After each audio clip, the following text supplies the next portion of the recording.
ہمارے لیے آج کی تلاوت سیموئیل نبی کی پہلی کتاب اس کا 26واں باب 2 آیت اور 7ویں سے 9ویں، پھر 12ویں سے 13ویں اور پھر 22ویں سے 23 آیت تک۔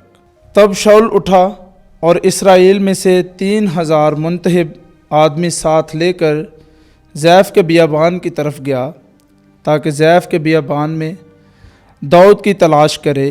چنانچہ داؤد اور ابیشائی رات کے وقت لوگوں کی طرف آئے تو دیکھو شاؤل خیمے میں لیٹا ہوا سو رہا تھا اور اس کا نیزہ اس کے سر کے قریب زمین میں گڑا تھا، اور ابنیر اور لوگ اس کے گرد سو رہے تھے۔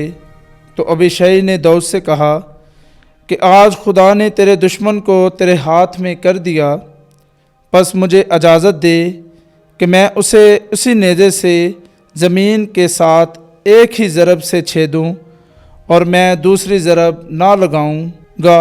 داؤد نے ابیشائی سے کہا، اسے ہلاک نہ کر، کیونکہ کون ہے جو خداوند کے ممسوح پر ہاتھ اٹھائے اور بے گناہ رہے؟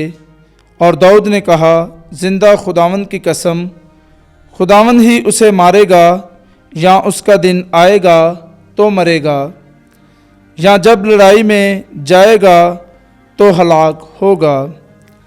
اور داؤد دوسری طرف کو چلا گیا، ایک پہاڑ کی چوٹی پر دور جا کھڑا ہوا اور ان کے درمیان بڑا فاصلہ تھا۔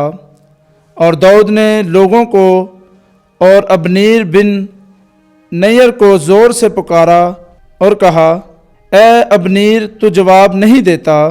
داؤد نے جواب میں کہا، یہ بادشاہ کا نیزہ ہے، جوانوں میں سے ایک ادھر آئے اور اسے لے جائے، اور خداوند ہر ایک کو اس کی نیکی اور امانت داری کے مطابق بدلہ دے کہ خداوند نے آج تجھے میرے ہاتھ میں حوالے کیا۔